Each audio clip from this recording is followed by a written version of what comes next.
Oh shit! Hold on. I didn't put the microphone in. Maybe that's why. Hold on, guys. Hold on. We over here doing a little makeshift live. Hold on. I don't even know how I sound right now. Hold on.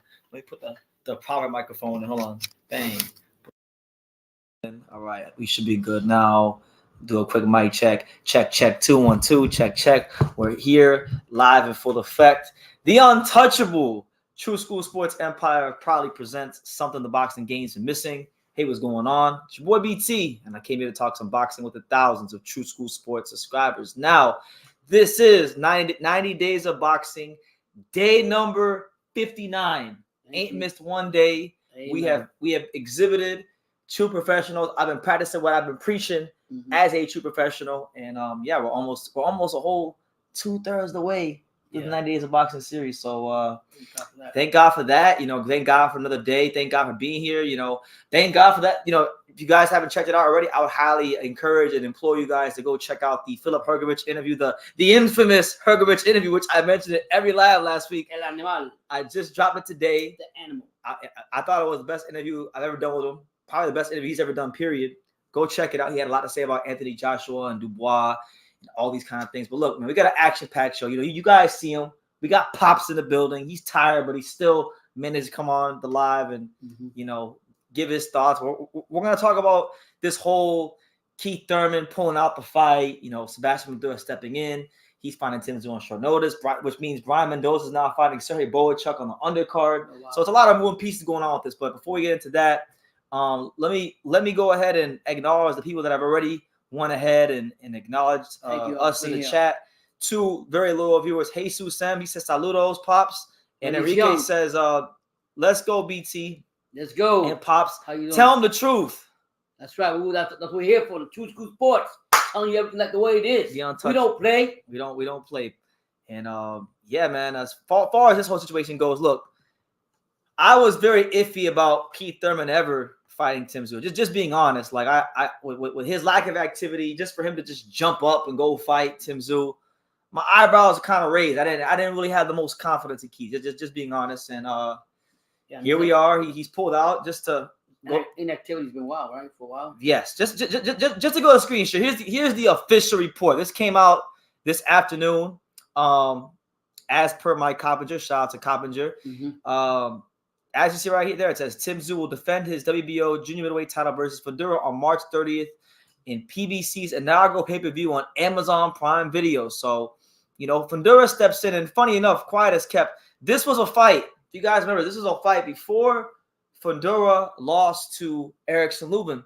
This is a fight that was discussed at one point. This is a fight that people thought they would have seen back then. But then once Brian Mendoza knocked out Fundora, that threw everything for a loop, and it was ultimately Mendoza who wound up getting that shot. So Fundora is in an interesting position, and I've seen a lot of people complaining about it because Fundora's last fight was when he knocked out he got knocked out by Brian Mendoza, right?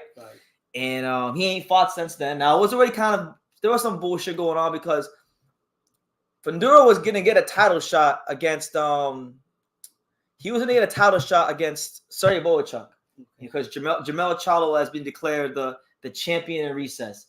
And now, off a knockout loss, he's getting a Tszyu fight for a world title. And crazy thing is, Pops, the WBC is actually trying to make this a title fight as well. So this he might be getting a unification title shot coming off of a knockout loss. So it's not even an eliminator or nothing? No. Listen to me. Fundora is going to fight for the WBC and WBO titles coming off of a knockout loss. And what do I always tell you guys? The power of Samson Lukowicz. Never underestimate the power of Samson Lukowicz. Want my phone number? My phone number? At the WBC convention. At the WBA convention. Yeah. So, you got any thoughts on Fundora versus Tszyu stylistically? I think I don't know what I'm going to see from Fundora because Fundora I thought was a big dog in the division when he fought Mendoza, even though I don't make sense because I was going for Brian Mendoza because I was quick in power and everything. But Mendoza's been hasn't fought since the last fight, right? Or has he been active? Mendoza fought Tszyu. Okay, he lost. Right, huh? Oh yeah, Mendoza beat Fundora, fought Tszyu, and he lost to Tszyu. So I don't know what I'm going to see from the Fundora that we thought was going to be this big dominant factor in the 154. So when that fight happens, right now, I like what it says. What Tim always says. Read that name, Tszyu.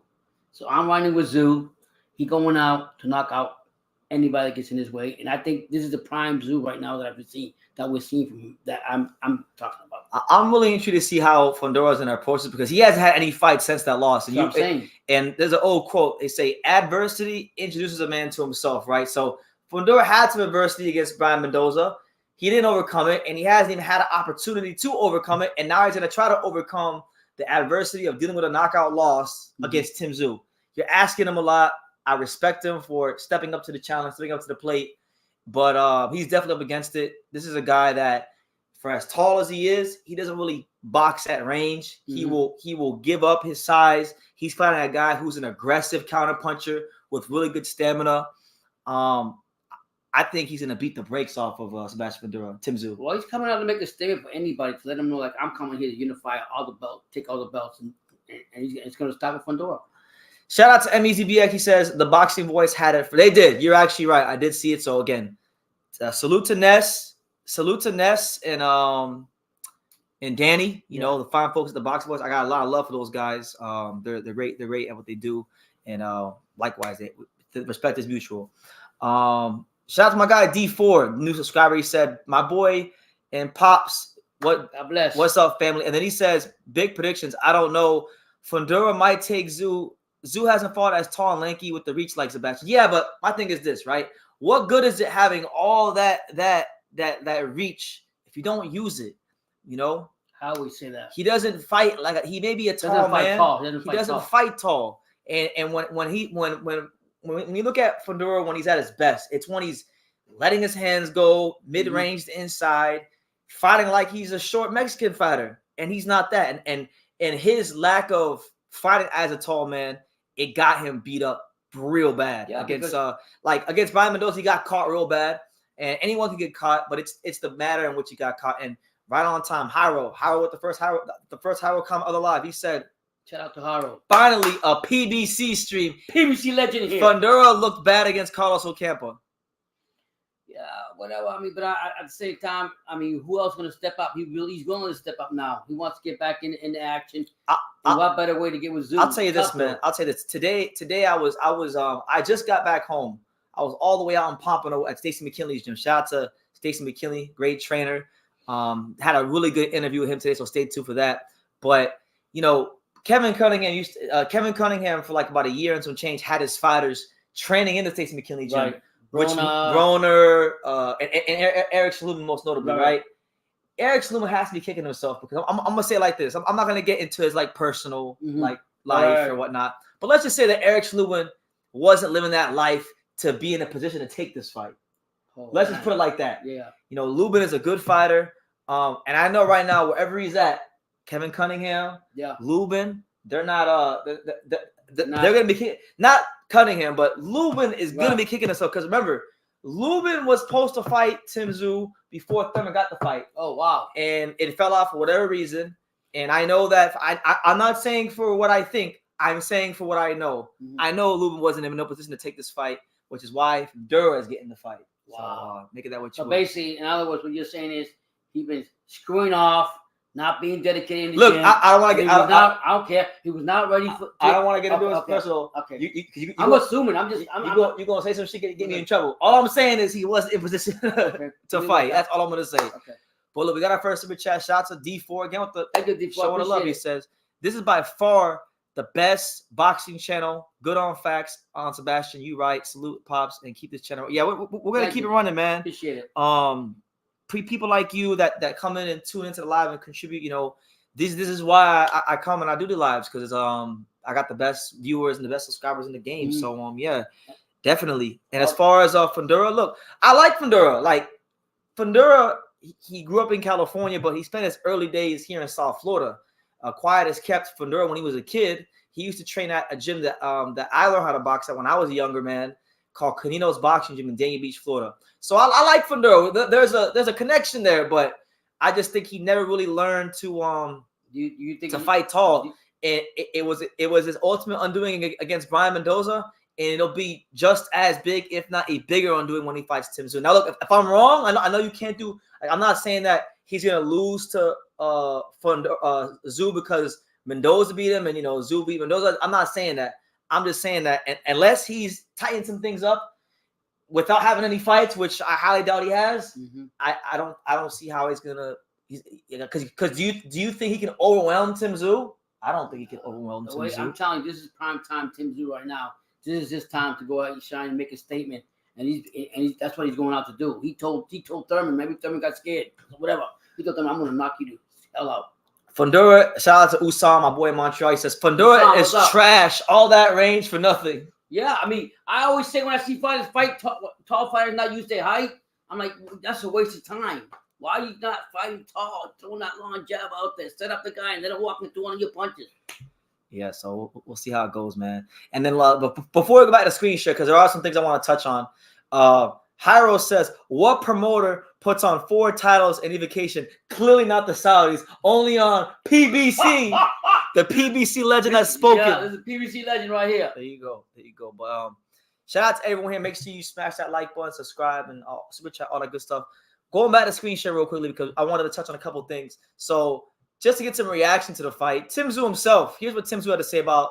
Here was his exact reaction to the Sebastian Fundora fight. He said, "This will be a fight for the ages, upcoming against Sebastian Fundora. Unification time, old school mentality. And then after this fight, the big fish, Spence or Crawford." So he's telling you guys, he just told you guys 2 things right there. He's telling you the WBC title is going to be on the line. So Tim Tszyu is going to have a chance to become a unified champion. Fundora is going to get a chance to become. So, I can't believe Fundora is actually getting a unification title shot coming off of a loss. I'm telling y'all, crazy. Never underestimate the power of Samson Lukowicz. Yeah. And then obviously, if Tim Tszyu can handle business as the favorite, then that sets the stage for potentially, as he stated so eloquently in the last part of the comments, a fight with Errol Spence or a fight with Terrence Crawford. None of that's guaranteed, though. Well, actually, no, that is guaranteed because if you go to this report right here from our boy Kevin Ayala, he says, per promoter Tom Loeffler, Sergey Bochk will fight. No, my bad. Wrong report. Wrong. We'll get to that in a second. Coppinger said, WBO president Paco Valcarcel said the winner of Tszyu versus Fundora must start negotiations with the mandatory challenger 5 days after the fight. And that would be pound for pound king Terrence Crawford, who was able to position himself into that spot as the WBO super champion at 147. If Tszyu wins as expected, the big time fight with Crawford could be on deck this summer. Oh, wow. So, yeah. So for those of you who don't understand boxing, politics, and some of these terms like super champion. So basically, with the WBO, if you become a world champion, if you have enough standing with them, and if you've showed enough excellence in the ring, you can petition for them to declare you a super champion. Basically meaning that if you were to move up a weight class, you can be granted an automatic title shot, which in this case, he was the super champion at 147. Right. And that would grant him an automatic mandatory title shot against whomever the champion is. The WBO champion will be whoever wins this fight. So Tszyu and Fundora are both 1 win away from a Terrence Crawford fight. Now, Pops. Good old Papa, before he retires, doing the right thing. He's doing the right thing. So, Pops, as far as the Tszyu versus Crawford, because that's one of the fights that I've been wanting to see. I know you've been wanting to see. I'm sure there's people in the chat that have been wanting to see it. What do you think about that fight, and what does the chat think about that fight? I'll tell you right now, Tszyu, I'm a big fan of both fighters, but Tszyu's gonna bring it. But I gotta ride with Nebraska, so I'm sorry. The style. One thing I will say that Tszyu, I think, might have more, and could be wrong, even though Crawford's a big finisher, is power. You don't think so? Power? Not power. Maybe. I mean, he's a natural 54 pounder. So if they fight, he should have more power than a guy like Terrence Crawford. I think if Tszyu can go in there and land, because I've seen a couple times where Crawford, almost got buckled a couple times by a couple fighters, and Derachenko, almost buckled him, and I don't know. So I mean, you don't know, but I gotta give the favorite just to Crawford, just because of his who he is, his finisher. But I'm not sleeping on Tszyu either. So I don't know what I'm going to call it. I like both of them. I just hope that the fight it happens, and for that reason, I'll be cheering for Tszyu to win the fight. As far as so Charlo's actually retired. He's not fighting no more. He's not officially retired, but due to his inactivity, I guess he informed the WBC he won't be fighting anytime soon. So rather than stripping him of the belt, they have declared Charlo the champion in recess, and he's also the champion in recess. So he come back as a champion. Basically, when he comes back, he's a champion. Yeah, that's bullshit. So basically, he could theoretically Charlo could sit out and not fight. Listen. He could wait for all this to play and stuff. He could wait for Tszyu and Fundora to fight, Crawford to fight the winner of that, and then once all that's done, then he can come back and fight. And this is why this motherfucker that wants 6 judges and 900 people and whatever he wants. But it's not his fault. It's not just him. Okay. It's two. It's I can't remember if it's the WBA or the WBO, but it's like he's for the first time in history, guys.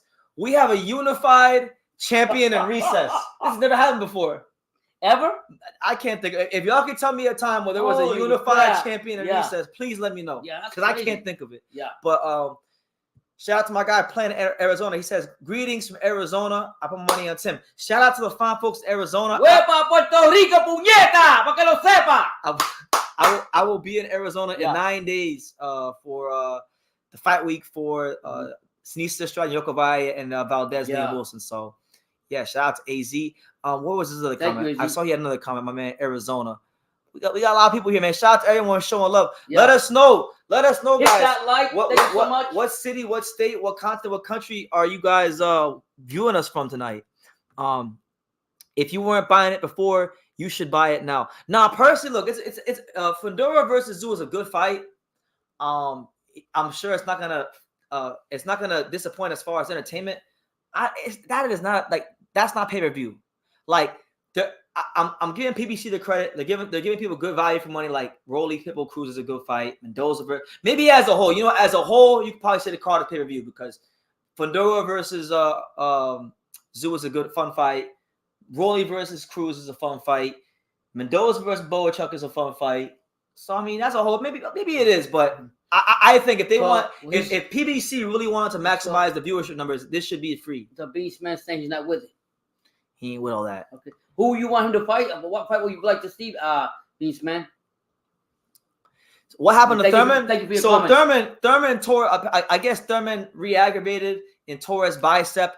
So they say. You know, honestly, in this post-pandemic era of boxing, I feel like the number one cause of injuries in boxing are lack of ticket sales.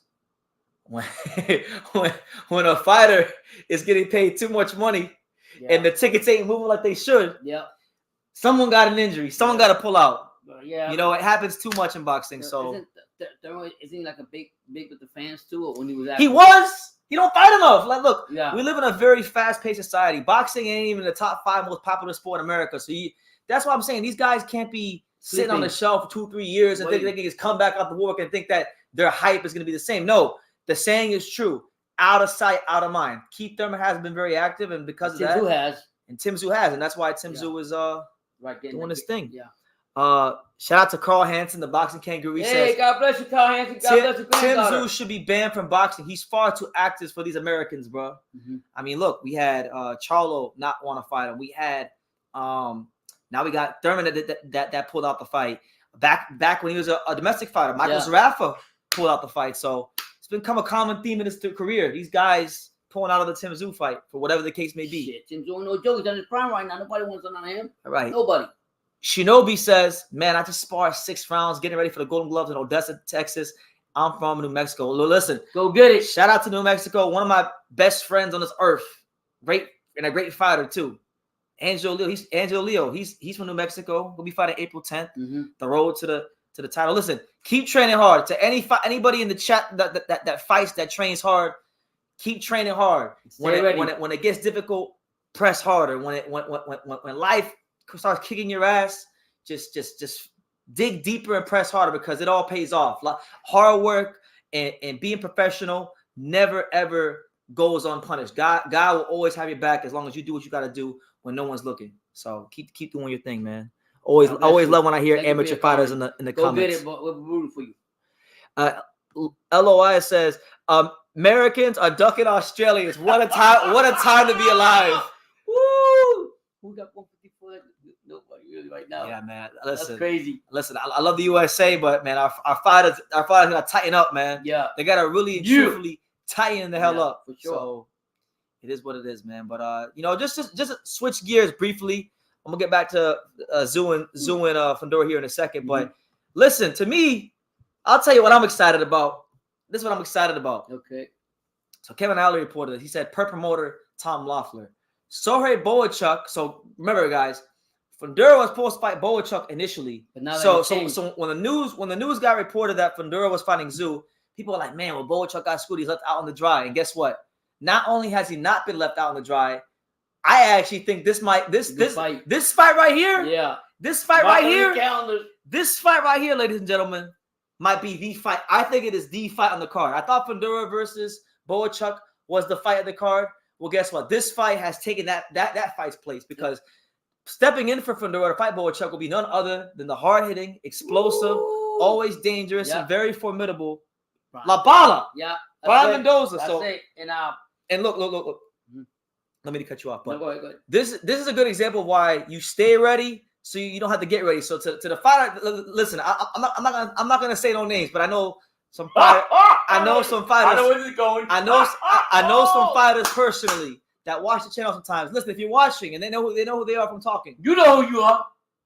This is a great example of why you stay ready so you don't gotta get ready. Now look, Brian Mendoza did not have a fight coming up. He was not supposed to fight on this card. Right. He was actually, believe it or not, Tim Tszyu's sparring partner for this fight. Oh wow. So he was helping Tim Tszyu get ready, and in the process of helping Tim Tszyu get ready, he was already in match shape. He stayed ready. So when things started falling, when dominoes started falling, he was ready to take the call. And he's no stranger to this. Remember, Mendoza, I believe he stepped in. Was it Rosario? I think Rosario might have been a short notice fight. Right. Beat the brakes off of him. Yeah. This guy is a constant professional. And when we look at both fighters, Bochk, tall, lanky, rangy, boxer, puncher. That's happening pretty fast. You got Brian Mendoza, a fighter who I think. And I've always said, because anytime I go to Vegas and I go to the Salas gym, he's always at the Salas gym. He has been one of the hardest working fighters I've ever seen in any gym in Las Vegas, and it showed in the ring. Yeah, he didn't beat Tim Tszyu, but he still gave a good fight. Yeah, and he's beating some guys he wasn't supposed to beat in the long way, and he is one of the most respected 54-pounders in this division. So this is actually, believe it or not, a real test for Bochk because Bochk, he's been on the comeback trail. He's been winning some good little fights.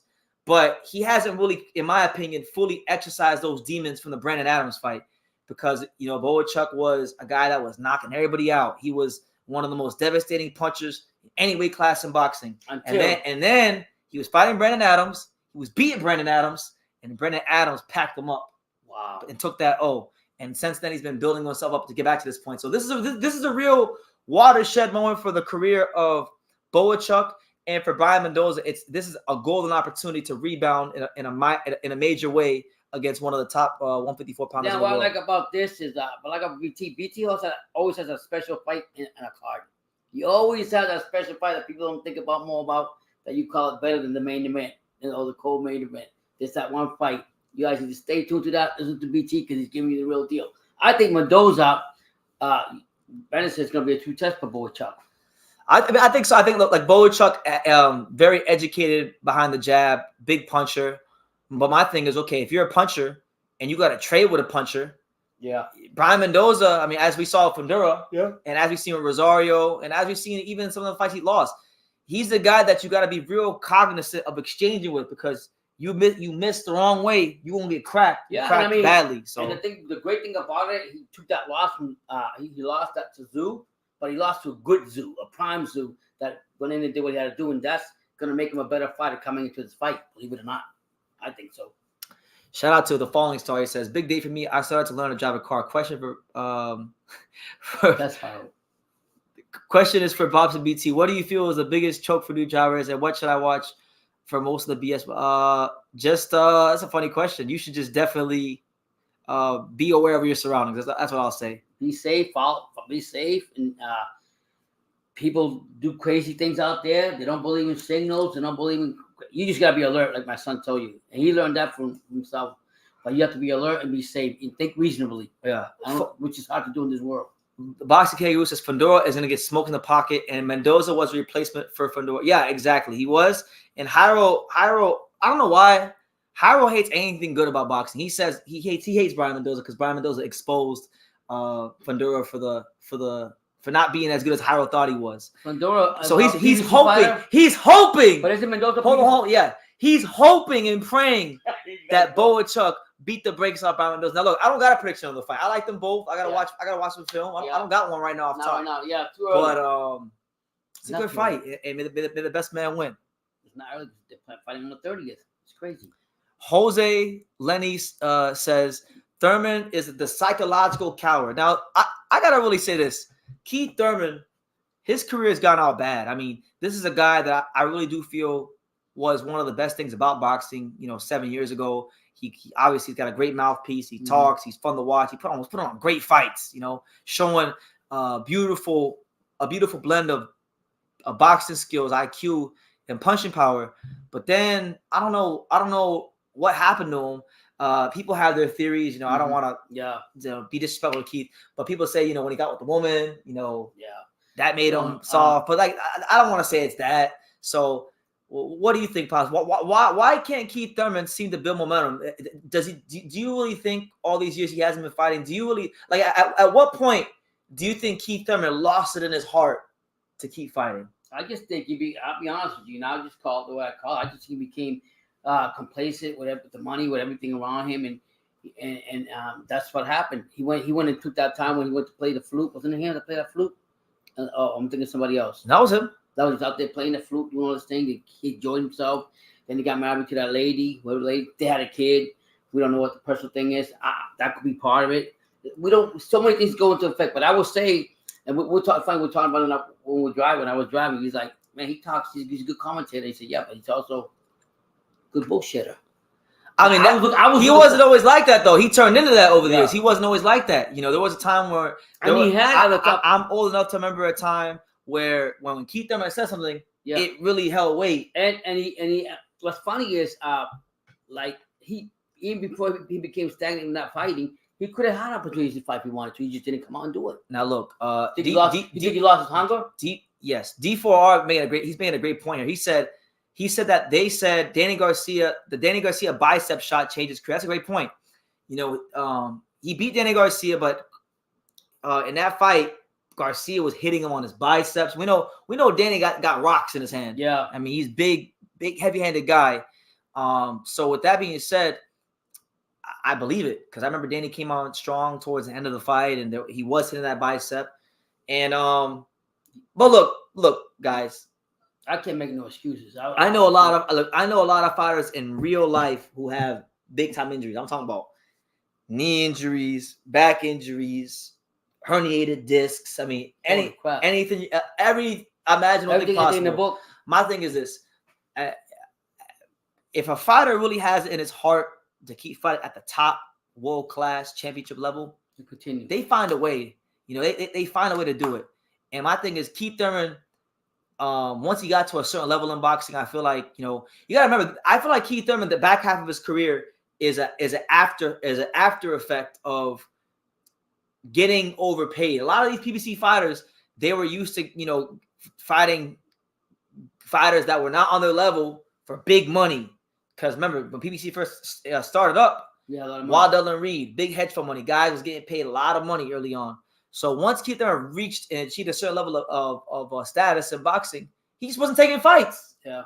And time passing by, and the thing is, when you're not and this is what I'm saying. This is why I don't like when fighters try to take a long layoff and then they come back and they want to blame an injury. Because guess what? If you were fighting and you were match fit, I'm not saying you wouldn't get injured, but the likelihood of you getting an injury would be a little bit less because you're putting your body through the rigors of training camp. You're putting your body through the rigors of and the adrenaline of a fight night. So you're just a little more strong. Your body's a little more calloused. Mm-hmm. So it's a sad state of affairs for Keith Thurman. I really do think for him, like, he had a great career. I'm very appreciative of what he achieved in his career. I'm not going to disrespect him. Mm-hmm. I thought he was a breath of fresh air boxing like 8 years ago. But I think time has passed Keith Thurman by, and he's not as relevant. He's just not. He's not hungry. He's not like. Come on, man.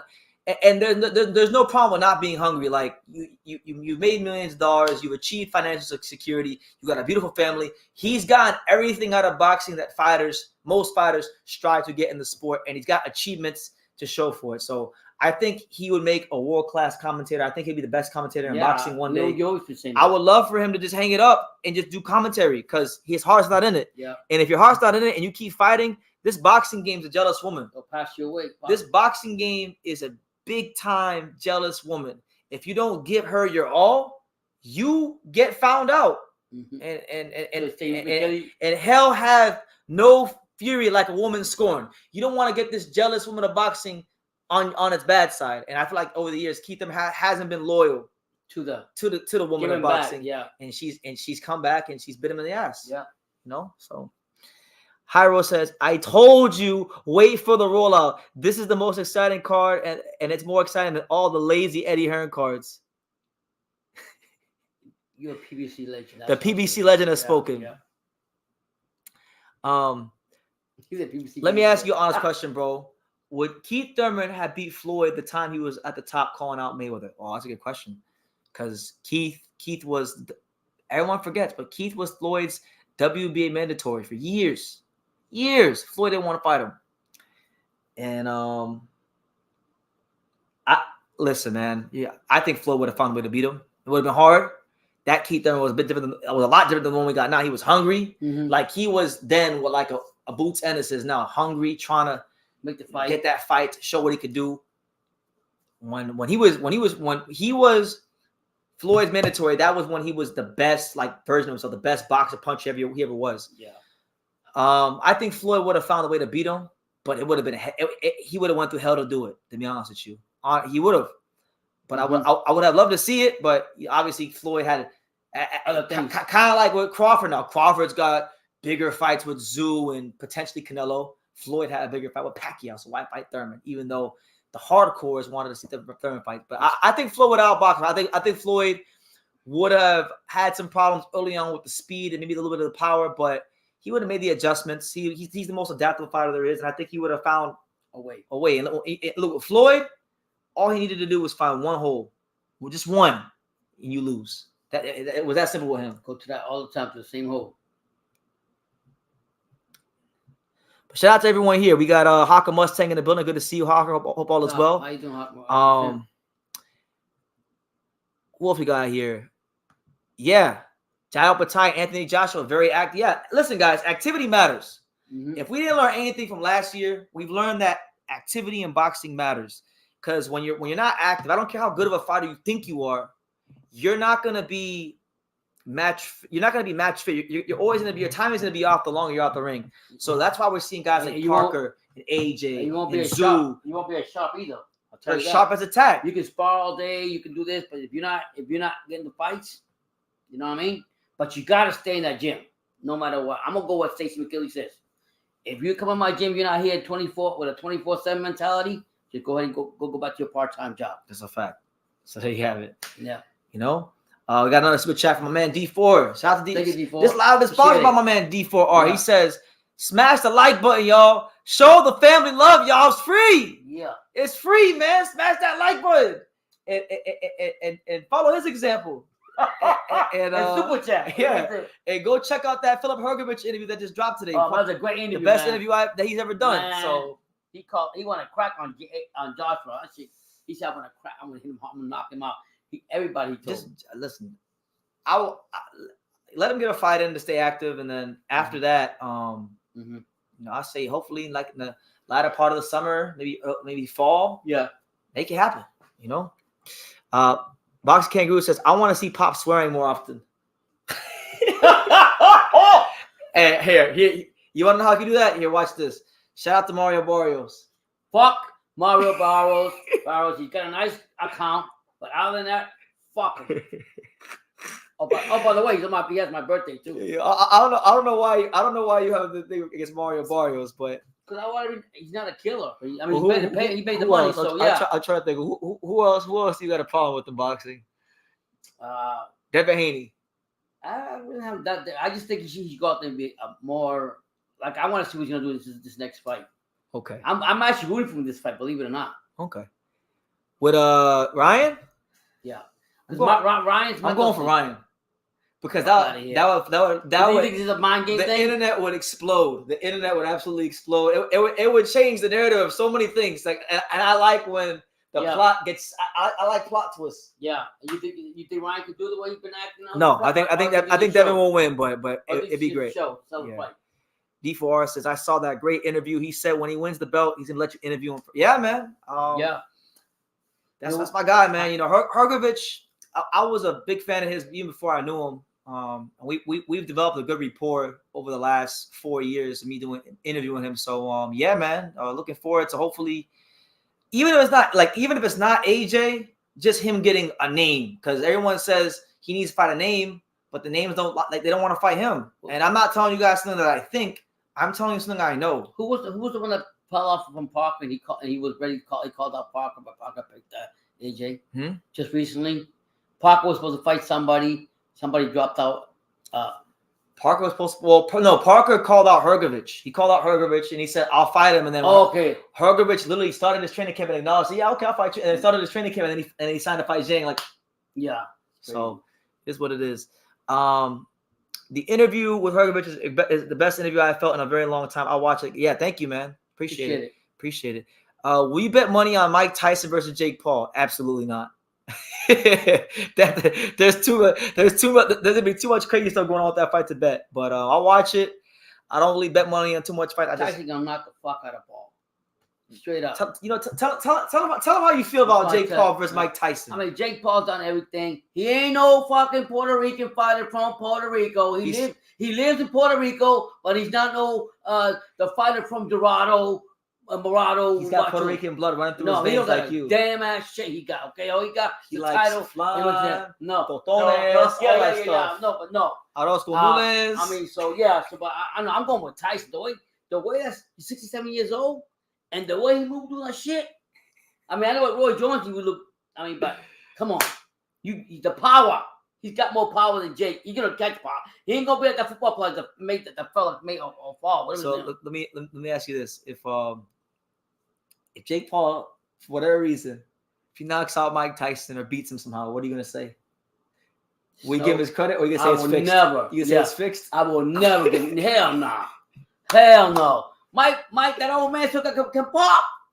And I want him. I mean, I know Joe Selleck fighting is a big name, and Jake Paul and so will be it. And Paul's done a lot for boxing, getting more people involved. I don't agree with all this shit anymore, but Tyson needs to knock him the fuck out. Hawker wants to know, how's Mike Tyson gonna pass a drug test? Oh, I don't know, man. That's he smokes too much weed. It's Mike Tyson, so they're gonna go. Yeah, they'll give him a pass. Yeah. Boxing Kangaroo says, "Are you going to Arizona for that?" Yeah. So just so you guys know, just to keep the viewers informed, I'm gonna give you all the itinerary. All right. Okay. So I'll be in Arizona March 27th to March 29th. I'll be there to watch and cover Oscar Valdez and Liam Wilson along with Denise Estrada and Yoko Vai. That's the 29th. Wow. Okay. The next night, I don't know if I'm going as media or as a fan yet, so because they haven't let me know yet. So, but I'll be in the arena regardless. Mm-hmm. The 30th for what is now going to be Tszyu versus Fundora and Bochk versus Mendoza. Wow. I'll be there for that fight. Then I'll be in Vegas a whole week, and I'm staying there for the DAZN card with Pacheco and Sean McClellan, whatever his name is. Holy crap! And on that same card is Richard Hitchens versus Gustavo Lemos. Mm-hmm. And then after all that's done, we hop on the flight right back here to Florida. April the 10th for Angelo Leo's next fight on Pro Box. So that's a lot of what is that? That's content right there. That's 4 fights. That's four fights in about what? Less than 2 weeks. 4 fight cards in 2 weeks. A lot of content. You know, gonna be a busy man here really soon. Yeah. But shout out to everybody here. It's your boy BT, the untouchable True School Sport Empire with Pops. Hit that like, appreciate it. All your love. Let me see. We got Tyson. Tyson has back problems. He's too old. Okay, you're probably right. I just think that power, even in one time, it might be good night. I'm going to be down here. I don't see Fundora trying to win this fight. I think it's a good fight if it's not rigged, but the casinos and the Bochk establishment will lose too much money if Tim loses. I don't know. Yeah, well, I mean, the casinos, they're gonna bet. I mean, they gotta have. They gotta have hand history. They're gonna have. And I appreciate hand history because he shows up for damn near all his lives. I like him too. When I don't have one person there, he's always here. So I appreciate him greatly. But I don't think this is the kind of fight where they need to rig the fight. Like Tszyu is better than Fundora on his own. He doesn't like. He's probably the heavy favorite too. I think so. Yeah. Hyro says, don't you ever question me. You dick ride too many Japanese fighters. Name them. Name them, punk. You guys go again. It's funny. He's funny. Don't you ever question me. I'm gonna question you. I'm always gonna question you, Harold. Does PBC have a full schedule yet with everything going on? He said PBC legend. Wait for that second network. Wait for that rollout. You know what I'll say? So I've been seeing a lot of conspiracy theories. People were saying that PBC planned this out all along because, and I want to pull it up. You serious? Yeah, there was an article that came out. Fundora. What was it? Crawford. Yeah. Pacquiao. There was an article that came out. I'm gonna say it was like a week ago, and Fundora was talking like, "Oh, here. I'm gonna show you guys this. I don't know if y'all saw this, but I want you guys to take on this. So, this is an article from Boxing Scene, and this was 4 days ago. This is on March 4th, 5 days ago now, March 14th. So Fundora came out, as you guys can see. He was saying, if I could fight Crawford, Spence, or Pacquiao, I'd do it. So he was talking about, fighting all these different types of guys and whatnot. And people were pretty much saying that by Fundora already hinting at these kind of big fights, that he kind of knew something was in the works. So what do you guys think? He said, if I could fight the Terrence Crawfords, if I could fight the Earl Spencers, if I could fight Manny Pacquiao or whoever it is, I'll do it, added Fundora. I had the height to go up and wait. If I ever needed to go up and wait to fight Canelo or whatever, not that I would right now. If the opportunity presents itself, I will definitely take it and make my mark in the history book of boxing. So now he's fighting Tszyu, who is a world champion. This is going to be a unification fight, so supposedly.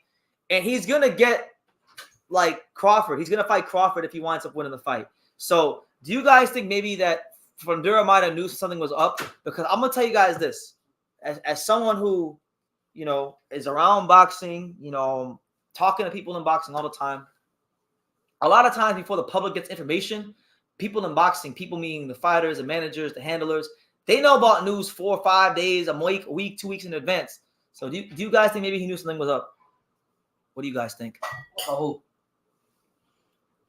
So there was this article, right? This came out 5 days ago. And Fundora was saying, if I could fight Crawford, Spencer, Pacquiao, I'd do it. Oh, so you think that? And so now, like, look, if he's fighting Tszyu, if he beats Tszyu, who is he fighting next? Crawford. Yeah. So I'm saying, I've seen people use this article as a way to justify this theory that he knew he was going to be fighting Tszyu in a big fight, and that's why he floated it out there that I'd fight Crawford and Spence and Pacquiao. It's crazy you say that. Sometimes people know beforehand a while back, and then they do all that.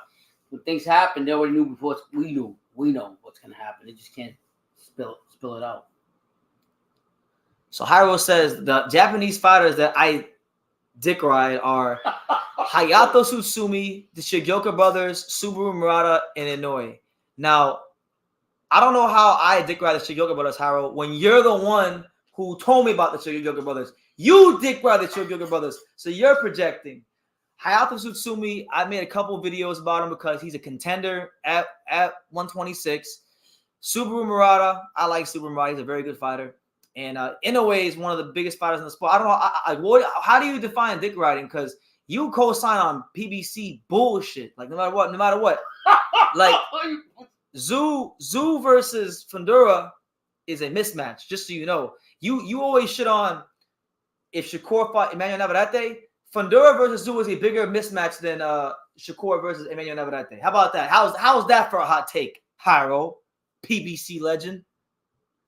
Shout out to Daniel Santiago.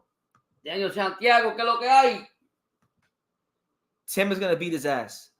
Tim is going to get his ass beat. So we got somebody saying that Fundora is going to beat Tim. I like that, though. Yeah. We need some resistance. That's right. But we'll see what Fundora got to do. I mean, he hopefully he got over the Mendoza loss and can fight tall. Yeah.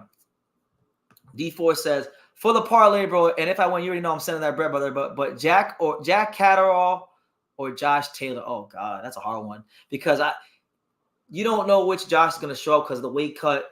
I probably actually lean a little towards Jack just because I feel like he's gonna be a little more healthy at the weight. I'll go Jack, Fury. Oh man, you're doing a 4-leg parlay, so you can't even get one wrong. I'll go Jack, Fury, Better BF, and Rolly Pitbull's a hard one. To me, that's a hard one. I'm not as confident as Pitbull backing up Rolly. I'm running Rolly in that one. Fuck, we'll go with Pops. We'll go with Pops. We'll go with Rolly. You guys know. So we'll go. Hold on. People use that golden rule. When Pops bet that, I'm betting the opposite. Oh God. so do this. Pops said Rollies, right? So go with Jack. Go with Fury, go with Better BF, and then go with Pitbull because Pop said Rollies. People say that. They say, a whole bunch of girls say, yeah, whatever Pops bet, but bet the opposite.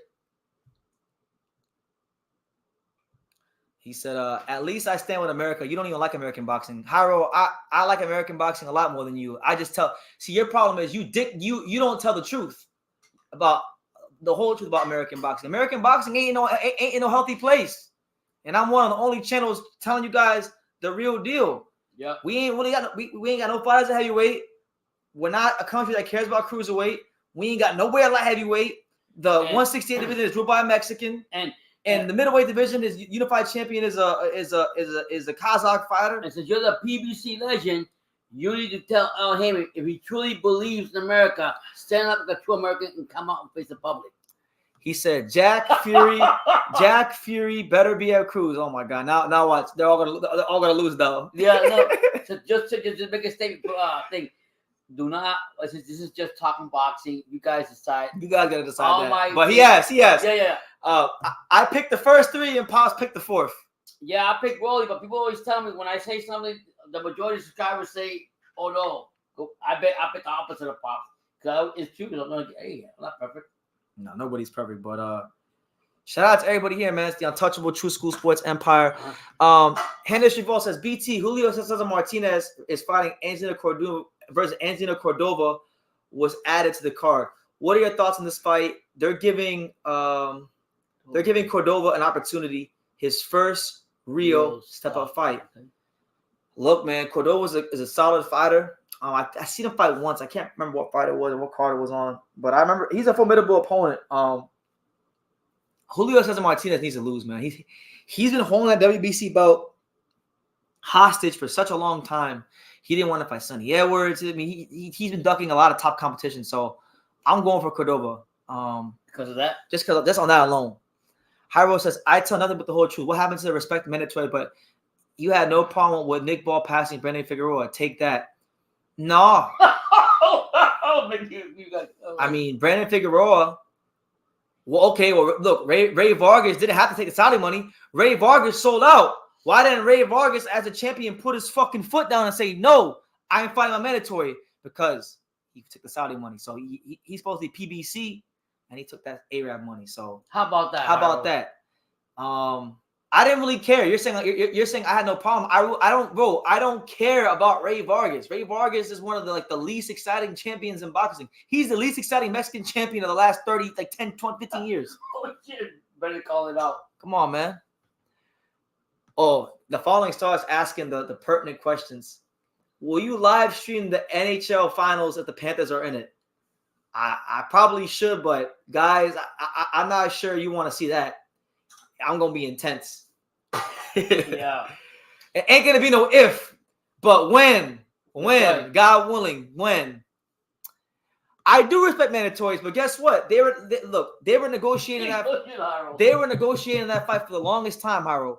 They were negotiating Ray Vargas versus Brandon Figueroa. Now, look, I'm not privy to what happened in the negotiations, but if Nick Ball got the fight, it had something to do with money and the negotiations. So it is what it is. Joseph Parker deserves a rematch with Anthony Joshua. And if he wins, oh my God, yes. I mean, Obviously I like to see my boy Hrgovic get the fight with Joshua because that they've been linked to each other. But if there was ever a guy in the division that deserves any and all big fights because he's doing it based on his performances in the ring, it's Joseph Parker. And look at his resume. Look at all the guys he's fought in his career. Andy Ruiz, Carlos Takam, Anthony Joshua, Dillian White, Deontay Wilder, Zhili Zhang, Simon King when he was undefeated. I mean, and the list goes on and on and on and on. I mean, he's got one of the better resumes out there. So I'm happy that he's got to a place in his career where he has a trainer in Andy Lee who's getting a good tune out of him, who's gotten the best out of him. Because I felt like Parker, for the longest time early in his career, he caught Adrian Broner syndrome in these big fights, like against Dillian White. He just wouldn't let his hands go. So happy to see him doing this thing. And a formidable opponent to anybody in the division and someone that's worthy of every and all boxing fans' respect. Would Joshua want to fight him? Was the question. Would Joshua want to fight him? Yeah, maybe after this big win. I think Joshua's trying to get the undisputed winner. That's the money fight. Yeah, that's the fight that he's wanted for the longest time. He just made $50 million or whatever he made with Ngannou, fighting Ngannou. You think he's worried about money? No, but that's a legacy fight. Yeah. You know, AJ's always wanted to unify the division. And he was supposed to do it with Wilder all those years ago, but they could never come to an agreement for a fight. And he's had a tough road. He's took some tough losses along the way. So he's going to that's the route Eddie Hearn and him are going to want to go. But look, if he can't get that fight, then I think either Hrgovic or Parker would be great options. You know? They want Tszyu out of the equation and bring in Fundora to upset Tszyu and bring the belt back to PBC. Now, look, that's if they're trying to set Tszyu up, they should have got a better fighter because Fundora ain't it. He's a good fighter. I like Fundora, but Fundora is not going to be Tszyu. You take tips from his sister? Now, tell Gabriella to talk to him. She may have the answer. Yeah, but she's better than Sebastian, hands down. As far as skills. How can they set up Tim Tszyu if he's with PBC? And then he said Ring IQ started that rumor because he didn't like that a good fighter like Tim is with PBC.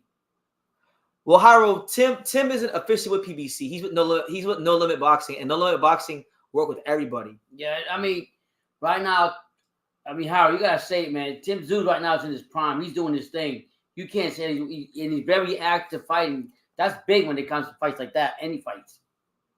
You got to favor him. What's Fundora done? Hiro said so. Nick Ball shouldn't get the rematch fight. He had his shot.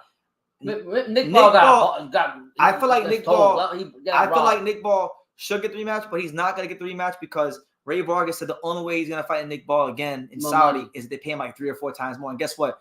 Nobody's gonna. He should be grateful. People paid. They paid him what they paid him for that fight. Yeah. Because like I said, good fighter. Respect to Ray Vargas, but literally the most unexciting Mexican champion of the last decade. Yeah, I mean, hands down. I think not even close. In my opinion, I'm gonna say it again. I think Paul won. I think Paul won that fight. I mean, Ball won that fight. He chased him down throughout the whole thing. And it wasn't pretty, but he did it. I mean, I think aggressiveness and coming forward in the general. I favored the whole fight for Ball. You can't argue that point, Howard. If you do, you freaking blind as hell here. Yeah. So, anyways, I like Howard though.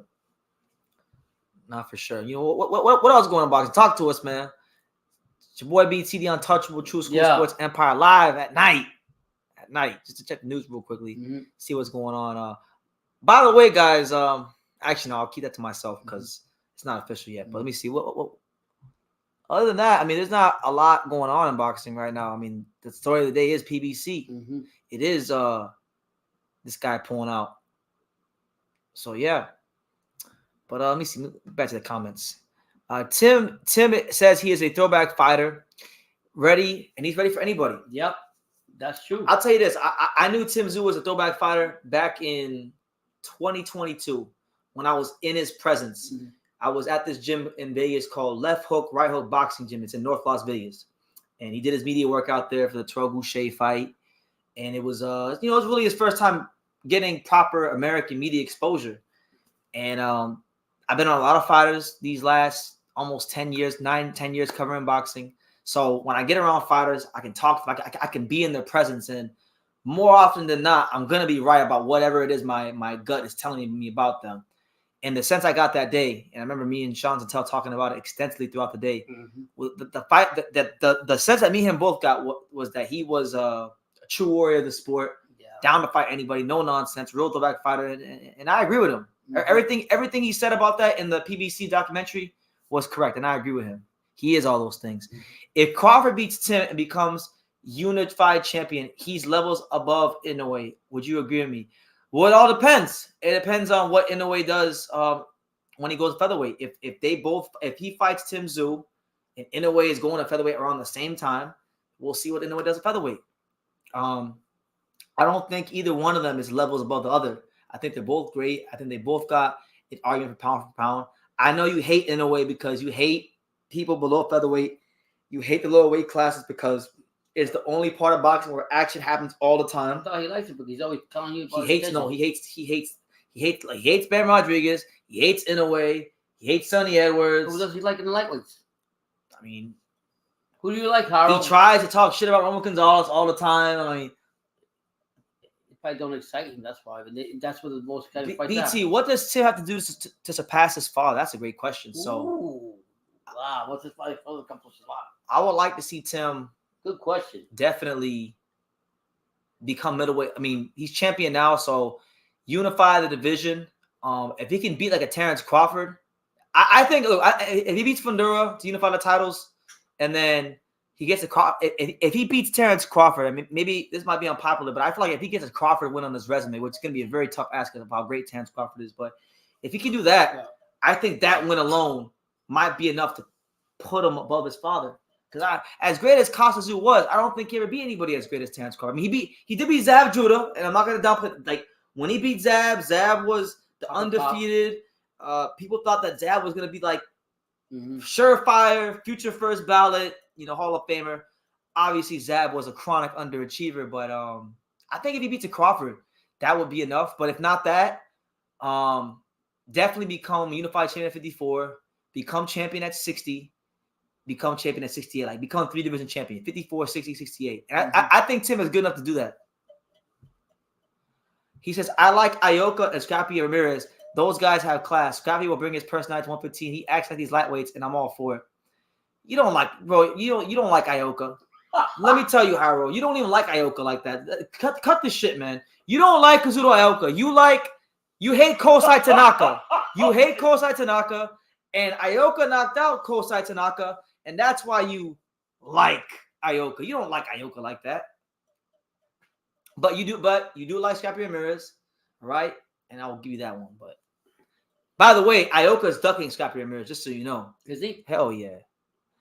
Carmel Mo will be better than Tank and Shakur. I don't know if it'd be more. I like Carmel Mo. He's a great young kid. I seen Carmel Mo from Utah. I seen Carmel Mo fight 2022 before most people in boxing knew who he was. I saw him fight at the Eastern Qualifiers in Cleveland. I was out there with Sean Porter. Stood out. He stood out. And I saw him spar like at least 3 or 4 times we have to wait. when I was out in Vegas. I don't know if it'd be more exciting than Tank, or I don't know if it'd be more better than those guys, but I think he's gonna be more exciting than both. Both of them. Yeah. Because one thing about Carmel is he can really box. Like he has a great feel for what's going on in the ring. Right. But he's one of these guys who comes to get you. So he's got a little bit of Shakur as far as his awareness, but he's got that same quality that Tank got where he comes to get you. So it's gonna be. He hasn't been able to really show his boxing skills because the guys he's been fighting so far in his career haven't been able to stand up to his power. But he's he's got things to work on. He's still in development. The story's still out. I mean, listen. I saw him spar all kinds of fighters when I was out in Vegas. I saw him spar Angelo Leo. How you look there? It was great work. Wow. It was amazing work. I mean, two world-class work. And he's got how many fights on himself on his belt? Not many, right? I'm talking about Morton to be that far in advance. He's got 3-0. Okay, so and he's fighting a guy. His next fight, he's like 2 or 3-0, and he's fighting a kid who's like 8-0. Anthony Cuba, who trains with Leo Santa Cruz's gym. Okay. So that a lot. I mean, I haven't watched much of Anthony Cuba yet. I got to watch more on him. But from all the reports I'm getting, everyone says that this is going to be his toughest test to date. So we'll see how it goes. What weight class are you in again? 126. Okay. I like Roman Gonzalez because he stands for his country and he's Christian. I just pick and choose when you run your mouth. I can't wait for Raheem Gonzalez to turn pro. His dreams are crushed and hell has frozen over. Oh, yeah. I don't give a... You know Raheem Gonzalez from the USA amateur team? No. Yeah, he just lost. He just lost in the last qualifier. So he actually... So he was the #1 ranked amateur light heavyweight in the entire world. He won the gold medal in the AIBA World Championships in 2021. Okay. He was actually the favorite from the USA Olympic team to not just make the team, but to like win the gold medal. Wow. He didn't qualify. Wow. And it's his third time not qualifying. So he's done. He's up there in age. So he has that he? tough choice now. Where does he become pro? And one thing I'll tell you this: I was out there in Colorado Spring 2022 with Sean Porter. Mm-hmm. We interviewed him and the whole team. Right. I know for a fact the way he talked in our interview. I personally don't think. This is just me. I could be wrong. Things could have changed from then to now. Yeah. But I personally don't think Raheem Gonzalez wants to turn pro. I don't think. This is the guy you were telling me about when we're going for the walk, and you were telling me like he's very talented and everything, but he doesn't really want to be pro. Like professional boxing. Yeah, he just wants to stay at the amateur level. Yeah, because he went for a walk one day, me and my son we went for a long walk, and my son was telling me about him, and I was like, why wouldn't you want to? I mean, why don't you want to? He said, no, he just wants to be an amateur boxer, and that was it, right?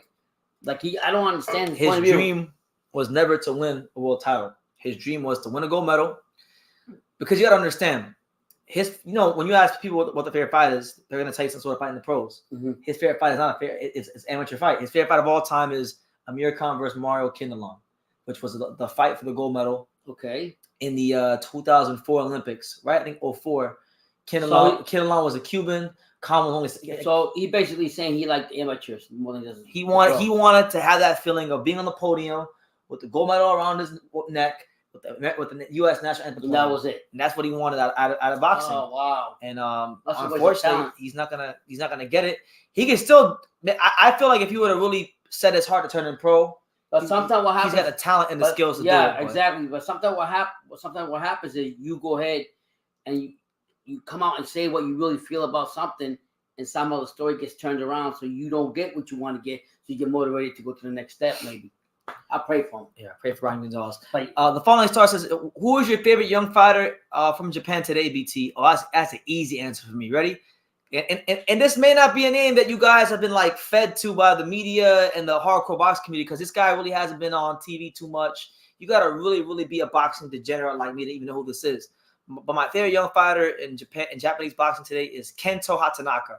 Hands down. Oshiro? Huh? Oshiro?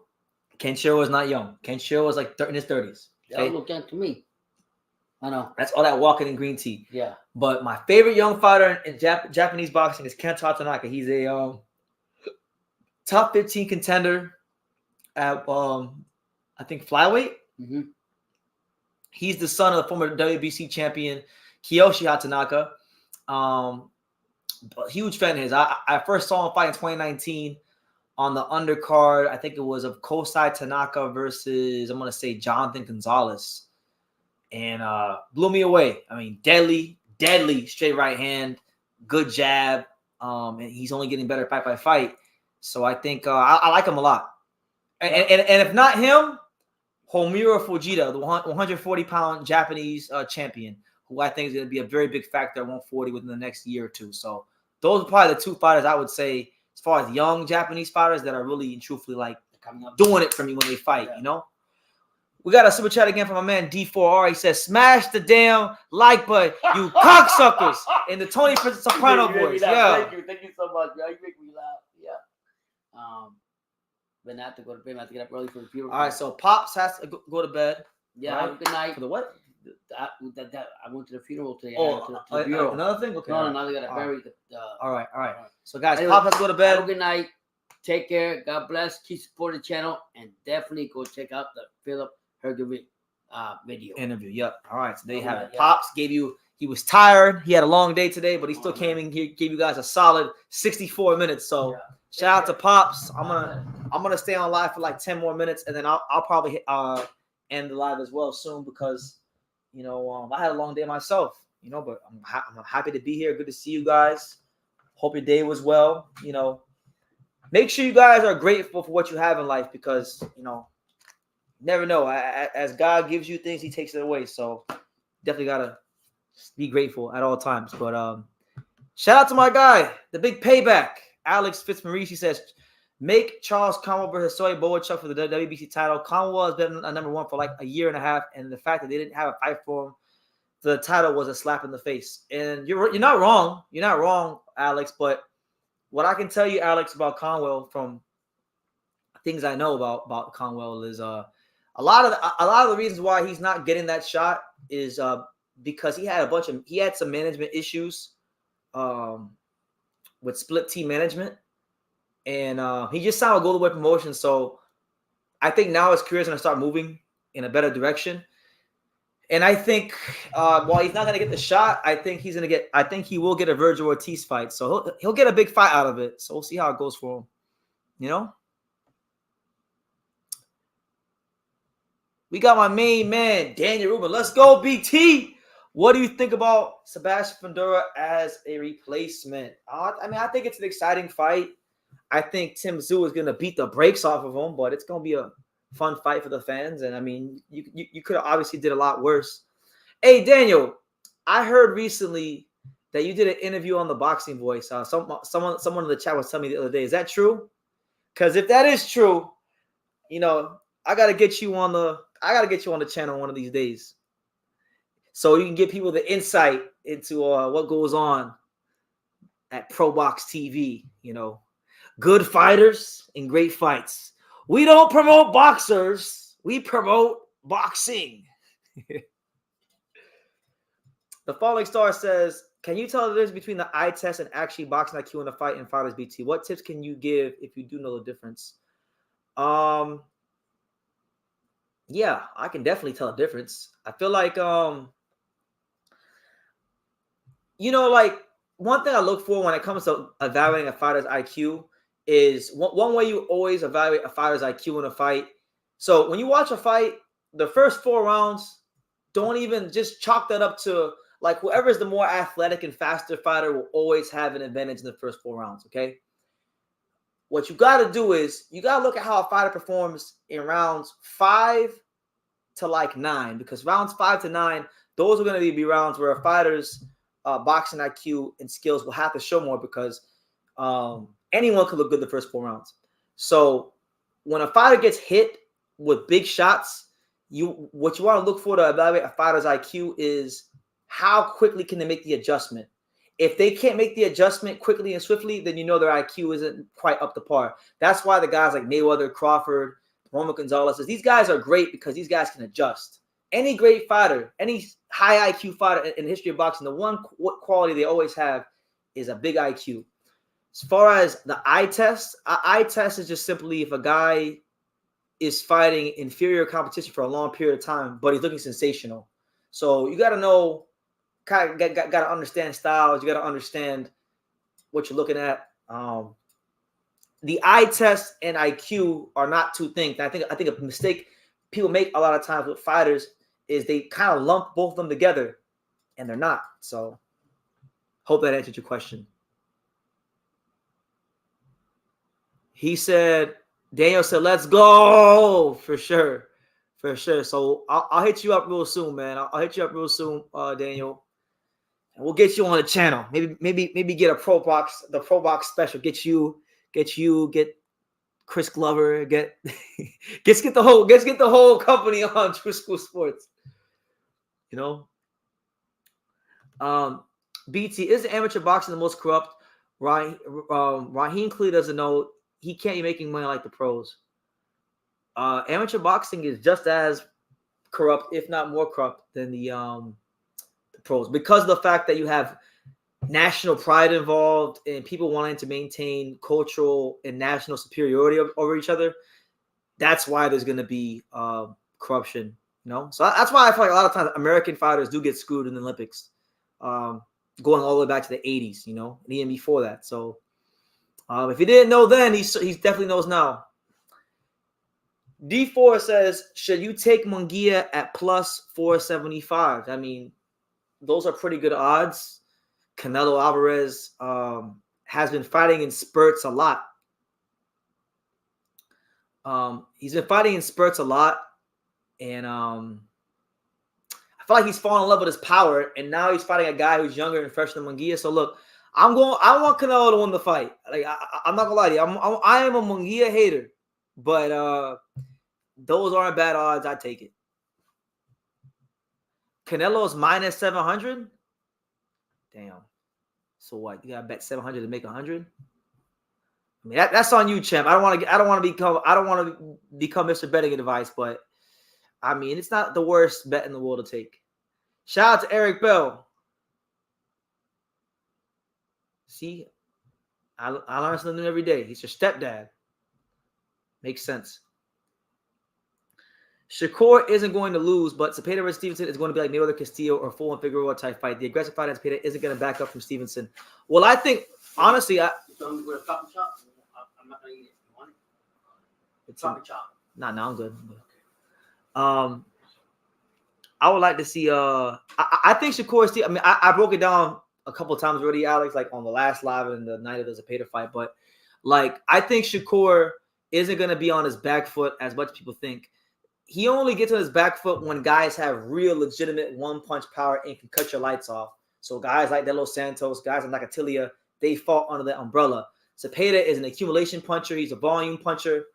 And he's got very leaky defense. And he really is not – he's not that great at defending the left hand down the middle. So I think Shakur Stevenson is going to actually fight him a little bit more than you think. But we'll see. I'm looking forward to that fight. I just hope for the sake of boxing fans and everyone around the world, they go ahead and they get it done. It's all good, brother. Your advice is better than mine. You're more knowledgeable than me in boxing. I mean, I know a little bit. Paulie's been saying Shakur Stevenson maybe pound number one. How does BT feel about that? I don't think he's pound number one right now. And I think it's really hard for me to put Shakur number one. I like Shakur. I've been a fan of Shakur since before he was even in the Olympics. You know, I did one of the first ever Shakur Stevenson interviews on YouTube, right? But you can't, in my opinion, you can't be the number one pound fighter in the world if every time you fight a guy with legitimate one-punch KO power, you don't know how to, you don't have the skills, the pound know-how to smother the shots, block, roll, slip, counter. Like, to me, if Shakur was really a pound number one guy, he would be exhibiting some of the skills that like a guy like Mark Too Sharp Johnson would show in the pocket, or like a Floyd, where you could fight a guy who's a puncher and you could smother his shots, go to the power, take it away, slip the punches, and still beat the brakes off of them in the pocket. He hasn't really shown that yet against an elite world-class puncher. So I'm definitely not going to put him above. There's so many guys in boxing I wouldn't put him above Crawford. I wouldn't put him above Inoue. I wouldn't put him above Beterbiev. I wouldn't put him above Bivol. I wouldn't even put him above Canelo. And you guys know I'm not a big Canelo fan. And that's just off the top. That's five right there. That's five. Usyk, I wouldn't put him above Usyk. Who else? Who else am I missing? I mean, I like Shakur more than Devin. I wouldn't put him above Devin. Who else? Who else am I missing? I wouldn't even put Shakur above Ken Shiro. And that's probably unpopular because Ken Shiro gets underrated in it. But if Shakur is a pound fighter, Shakur Stevenson is like the 9th or 10th best fighter in the world right now, because of the fact that when you look at, he's a 3-division champion, but he's a 3-division champion that hasn't really had a dominant reign. So he's not really having dominant world title reigns. And on top of that, when he's fighting guys who can really punch, he's not really showing the kind of dominance that pound for pound number one guys show. So does he have the ceiling to maybe one day mature into a pound for pound number one fighter? Yeah, I think so. But he ain't there yet. So I'm gonna very respectfully disagree with the Magic Man. You see, well, which fighter today is the most screwed by bad management other than Philip Hergovich? That's a great question. See, I like how you put that in there, because that was the answer I would have gave you. The one that's most screwed over right now, I would say, is Otar Aronosian. I think Otar Aronosian down there at 130, he's getting screwed. A lot of people don't even know who he is, so they don't even know he's getting screwed. But very exciting fighter. He became the mandatory challenger last year when he knocked out Roger Gutierrez. So he's supposed to be fighting Lamont Roach next, and he's not fighting Lamont Roach next. The WBA bypassed him, and the guy that's ranked behind him, Jonah Carroll, is getting the shot at Lamont Roach. So I feel like that's wrong, and I would say him. He's the first guy that comes to mind when you ask me that question. He says, Beterbiev, Fury, Catterall, Haney, Rolly, Munguia. Oh, my God. Holy hell. He said, if I win that, 10K, okay. I mean, I hope it happens. I'll be honest with you. I'm not sure it will, but let's cross our fingers and hope it does. I'm with you, champ. Harry, don't you think Sergey is the freshest fighter? I mean, not to hate, but Mendoza did take a beating. He did. But he's been active. Not like, I mean, he ain't fought since what? He took a beating, but I mean, he ain't taking too many beatings. I feel like, I mean, Bochk took a beating when he fought Brandon Adams. Bochk ain't the most durable guy in the world either. So I feel like if they get into a firefight, which honestly, I think this fight will turn into a firefight. I think Mendoza versus Bochk will turn into a firefight. And Bochk is going to have to make the choice in the fight. Does he trade and fight with Mendoza, or does he trust his boxing skills? And I think the choice he will have to make for his own sake is going to be to have to trust his boxing skills. And he will ultimately, box him and try to set up some big shots. Maybe he knocks him out. Maybe he wins a decision. But I think it would be very foolish for him to fight Brian Mendoza, like as far as exchange for prolonged periods of time. Matias is getting screwed. He is. I mean, I to a degree he is, but I mean he's screwing some guys too. But I don't want to get into Matias. Do you think Salvador Sanchez would be great in today's boxing? John Kearney asking the important, pertinent questions. Salvador Sanchez would have been great in any era of boxing because Salvador Sanchez has skills that translate to any era of boxing. I mean, you look at the things he could do in the ring. World-class jab, great reflexes, elite counterpuncher, hard, above average power puncher, great finisher, extremely well conditioned. I'll tell you guys this. You guys want to know a fight you need to watch to know how great Salvador Sanchez was? There's many of them, but the fight that nobody talks about with Salvador Sanchez is the one fight which was, I believe, to be the toughest fight of his career. And it wasn't against Azuma Nelson. It wasn't against, Danny Lopez. It wasn't against Wilfredo Gomez. None of those fights for Salvador Sanchez were his toughest fight. His toughest fight of his career came against a British fighter, and that British fighter's name was Pat Caldwell. And Pat Caldwell, he was an Olympian, I think in the what year was it? I'm going to say either 72 or 76 Olympics. Somewhere around there, he was a bronze medalist, almost bronze or silver medalist. Tricky fighter, good boxer, knew his way around the ring. Couldn't punch at all. I mean, think about many of the British fighters today that can box well but can't punch at all.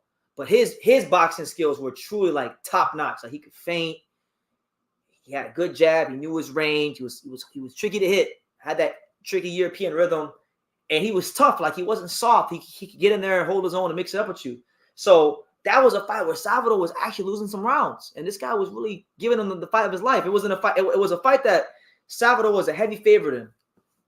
Nobody thought Pat Caldwell would go in there and give Salvador Sanchez that type of a fight.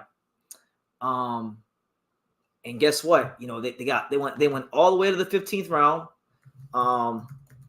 Pat Caldwell, in many people's estimations, some people thought he was winning that fight. And what did Salvador do when the chips were down and shit got hot in there and they got to the 15th round? What did Salvador do? He dropped Pat Caldwell down with a straight right hand from hell, put him down. And Pat showed his heart. He showed his balls. He showed his minerals.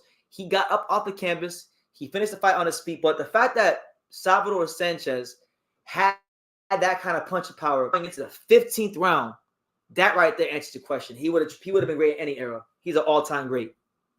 So that's my take.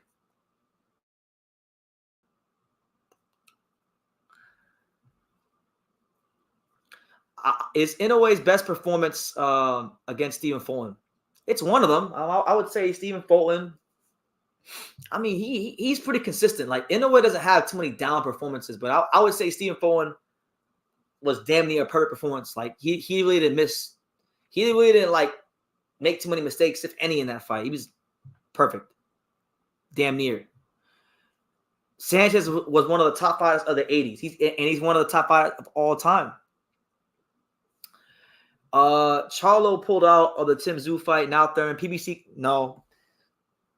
PBC fighters pulling out of fights, that's just because it's the culture. These fighters don't fight often. And when you don't fight often, you're more prone to injuries and getting distracted by all the other trappings of life. So that's why it's happened. It's not a coincidence. It's the culture. Your boy Johnny Boy is going to be doing some time. Well, God bless him. You know, I love Johnny Boy boxing. He's been a long-time viewer here of the channel, and we're cool. You know, I've always had love for Johnny Boy. Can Inoue clean out 126 BT? He's definitely good enough to clean out 126, but I think he's going to have to go through some real smoke to do it, and I'm looking forward to seeing him try, you know? I don't think all the guys that got belts right now at 126, them guys, the champions now will not be the champions when Inoue is there. So I don't think Bernardo Lopez will be champion when Inoue is up there.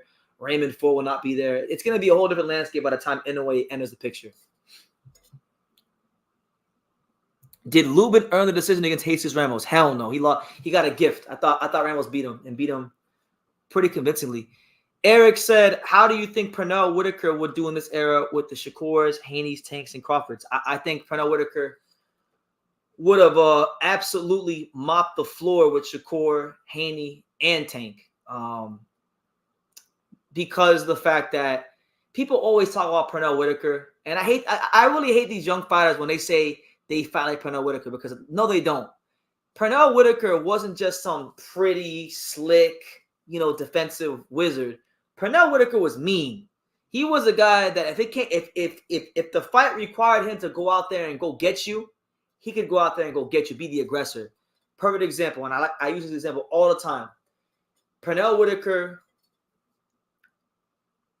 when he moved up to 147 to become champion again, I think it was in his third or his fourth weight class, he fought a bigger man than Buddy McGirt. But guess what? He didn't beat Buddy McGirt backing up, on the back foot, hit and not get hit. He, as a smaller man in weight, went up to 147 and pushed Buddy McGirt back to win the title. That's why he was pound number one. And it's those kind of performances that Pernell Whitaker delivered against Buddy McGirt in a third or fourth weight class against a top opponent who was bigger than him that I'm looking for from a Shakur Stevenson. It's like stuff like that is why I can't put Shakur Stevenson pound number one, because if I'm putting a guy pound number one, what I'm essentially doing is I'm putting you up there with the Mike Tysons and the Pernell Whitakers and the Floyd Mayweathers and the Roy Jones and the Bernard Hopkins and the Roman Gonzalez and everyone who's held that spot of pound number one. I'm putting you up there with them, and Shakur is not there yet. So, but I think him and Crawford would have been an amazing fight. I think Cholatito is a great fighter, but we know he was. But we don't know that he was the best in the division from 108 to 112 because he never unified. But that's just me. You're entitled to your opinion. He beat top fighters in every weight class he ever competed in. Were there some guys he probably could have fought? Yeah, I know you're gonna bring up Casemiro. You're gonna bring up Donnie Nietzsche, these kind of guys. It is what it is. He didn't fight those guys. But Roman Gonzalez fought truckloads of upper echelon fighters. His resume is one of the best in boxing, and there's even a case that you can make. If you know the lower weight classes, Roman Gonzalez may have the best resume in boxing. He's up there.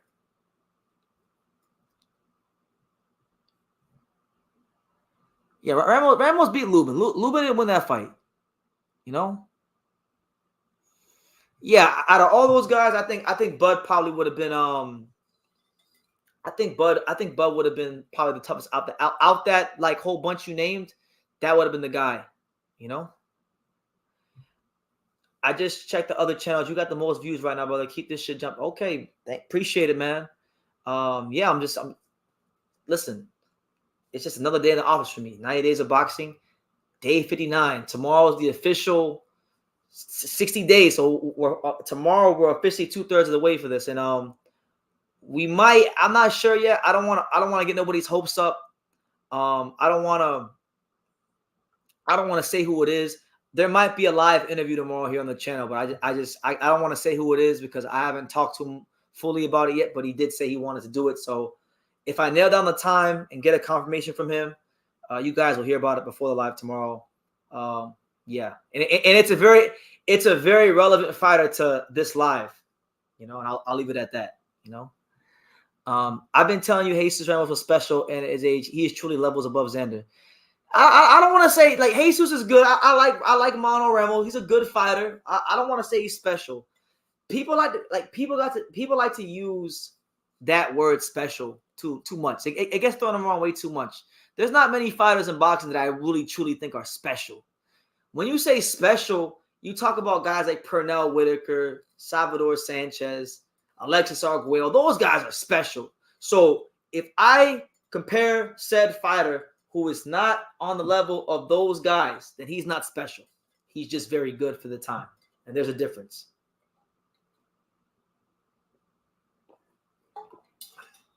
We got a lot of fighters in boxing today that are very good for the time, but they're not special. And people think that because they don't have that context, they haven't really done their homework, their due diligence, they think it's special, but really and truthfully, it's just they're very good for the time. Boots versus Benavidez dream fight. Who do you got? What weight class would they fight at? You saying Boots gonna go to 68? I mean, it's kind of a weird matchup. I mean, I have to go Benavidez. You know, Benavidez is the naturally bigger man, but I feel like Boots' skills and his speed is top notch. But would his speed and his skills be the same? I mean, I don't know. I never seen Boots at 68, so it's hard to say. If you do dream fights, normally it's best to do dream fights with guys that have actually competed at that weight class. So it's kind of hard. I will lean towards Benavidez, but I mean, I like Boots more. I think for the level of talent he's fought and his age is impressive. No, it is impressive. It is impressive. I'm not saying he doesn't got a good resume. He's got a very strong resume. I like Ramos, but he's not special. He's definitely not special. Very few fighters in boxing are special. He's very good. He's a top contender, but he's not special. Have you been to the UK and Saudi Arabia to watch a fight? I've been to the UK, not for a fight, but I did visit a couple of gyms there, and I've never been to Saudi Arabia for a fight or just in general. So I have a good feeling in the next year or two, the Saudi Arabia aspect will change. I probably will go to Saudi if the right fight presents itself. Like if Philip Hrgovic fights Joshua, that's the kind of fight that will get me to Saudi. But you know, not yet. But what do you guys think? Would you guys like to see me go to Saudi and cover a fight? Xander is ranked too high, hasn't fought anyone in the top 5. And look, he's probably not going to fight anybody in the top 5 for a long time, at least for another year. Because, you know, Peter Khan, who's a great manager, has his own plans, and the plans don't sound like they include anybody in the top 5. So make it what you will. Xander is going to take his time. He's super, super young. And they're trying to build him into the next Puerto Rican star. So they're going to be extra, extra careful with him because a loss could be detrimental to his market value. Because in boxing, you guys know, once a fighter loses that it's hard to rebuild that market value and their profile to what it was before the It's unfortunate, but that's where we're at in this post-Mayweather era of boxing. Edgar Allah says, BT, I was going to play Call of Duty on mobile, but this is too good to miss. I appreciate it, man. Look, like I don't got the most energy in the world right now, but Pops being here and the news today with Tszyu and Fundora and just, the Hrgovic interview dropping, being at Stacey McKinley's gym, which to me is like, whenever I go to that gym, Stacey McKinley's gym, anytime I go there, it's like, it just always gives you that, it lights that fire in my heart for boxing. That love for the sport just gets reignited. So it was good to go there and talk to my good buddy Stacey McKinley, who's helped train so many champions throughout his career. Definitely someone that's great trainer, a wealth of knowledge. I learned something about boxing and life every time I talk to Stacey. And yeah, man, it was great seeing him today. God bless him. Been one of the biggest blessings in my life, covering boxing, is being friends with Stacey McKinley. Bro, am I tripping, or is Edgar Berlanga overrated? He's not that guy. I like Edgar. I think Edgar is a good TV fighter. I think Edgar is a good, solid contender. But yeah, I think he's got a lot of work to do. And he's trying to, Edgar is trying. I'll tell you this right now. I know Edgar is trying to improve. I know he's not getting those knockouts. He's not as sensational as he was in those first 16 fights. So yeah, in my opinion, yes, he is a little overrated, but he's trying. So we'll see how it goes. I want to see him fight Munguia. I want to see him fight Pacheco. I want to see him fight Morrell, but he don't even want to see a fight with Morrell. So it is what it is. Such is life. But there's definitely more than enough good fights and fighters and live bodies at 168 in the super middleweight division for Edgar Berlanga to go ahead and fight. So, time will tell. He ain't lost yet, but he definitely needs to continue to improve and build upon the skills and what he does have going for him. So, yeah, man. Shout out to everybody here, man. I can't believe we still got 47 of y'all rocking with your boy BT on the untouchable True School Sports Empire. It's 12:51 p.m. or 12:51 a.m. It's now March 19th here in South Florida. So hell, if I wanted to, I could count this. I could count this on as day 60 if I want to. Yeah, a lot of you guys like my shirt. Eric says, I see you sporting the Tommy Hearns on your shirt. I'm telling, yeah. So I got this shirt. I don't know if y'all can see. Look, so this is a Tommy Hearns shirt. I got this shirt at the Boxing Hall of Fame earlier this month, which is kind of crazy. That was only a couple weeks ago.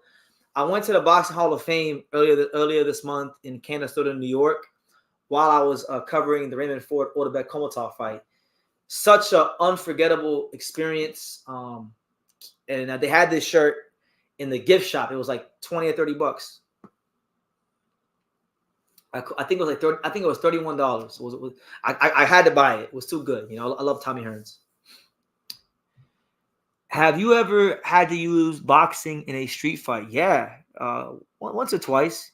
We try to avoid trouble, but sometimes trouble finds us. But you guys can see the face is still pretty, so I didn't get hurt. Who is the closest comparison you can make with Inoue with a past fighter? That's a good question. I think he's got a little bit of Pretty Boy Floyd Mayweather in his style. Like the way he throws combinations and stuff kind of reminds me a little bit of Floyd. I don't know. I don't want to compare him, but I would say if I had to pick a guy, that's a fighter he reminds me of. He says, yeah, BT, you look like you got some. Yeah, I do a little something, man.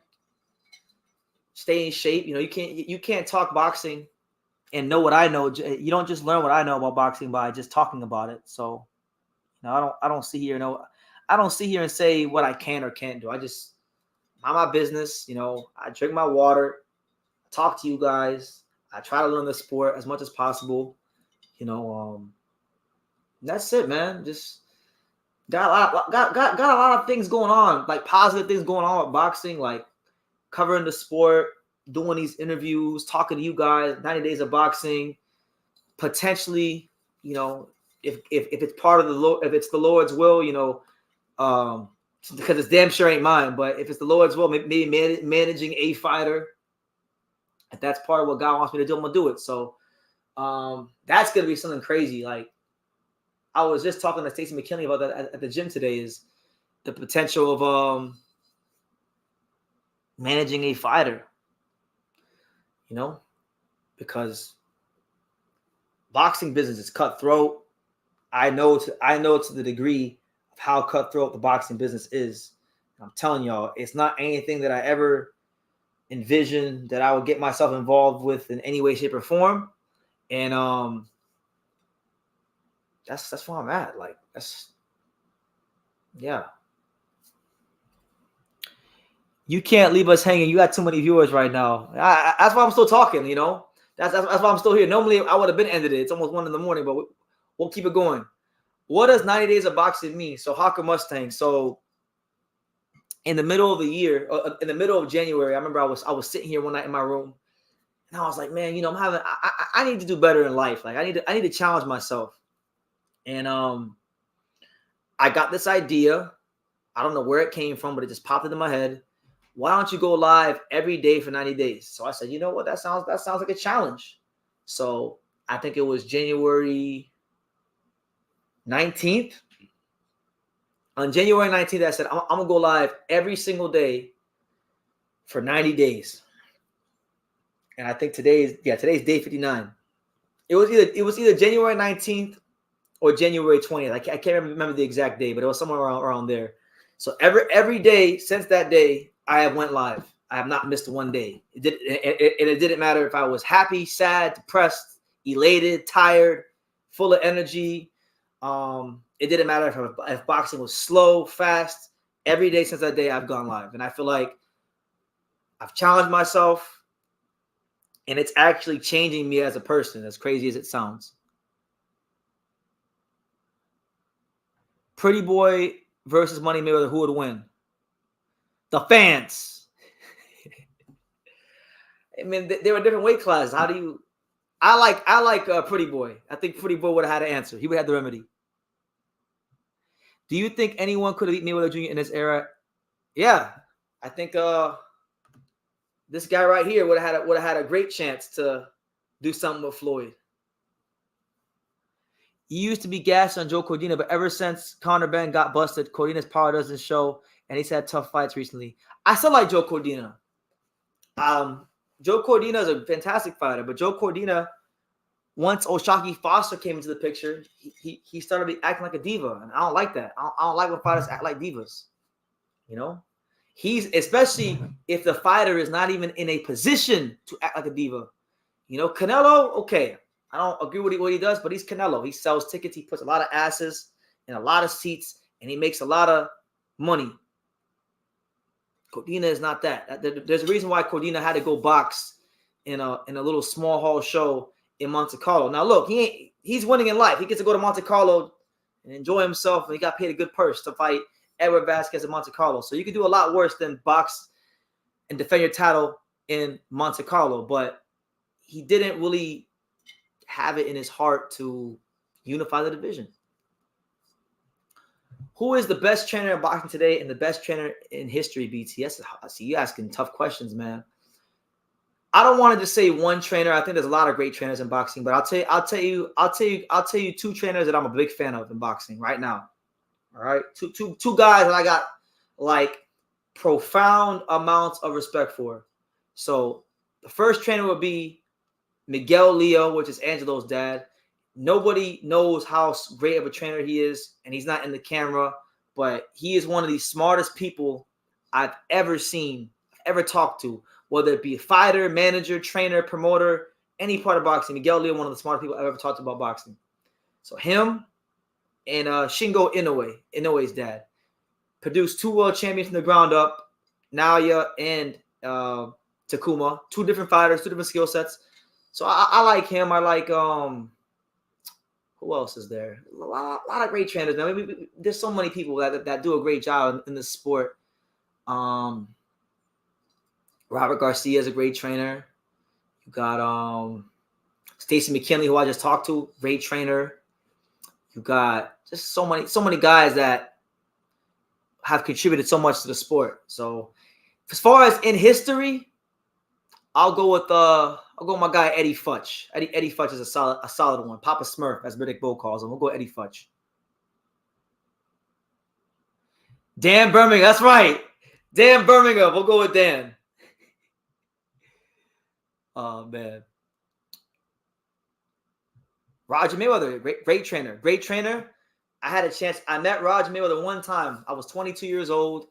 It was my first time in Vegas. I went to an amateur show, and he was there, and he was just cool. It was super cool. And the best part about talking to Roger is when I was talking to him, we talked about boxing for a little bit, and he said that I knew about boxing. So whenever anybody tries to use the Roger Mayweather line on me, I always tell them, you can't use that line on me because Roger said I knew boxing. So make of that what you will, you know?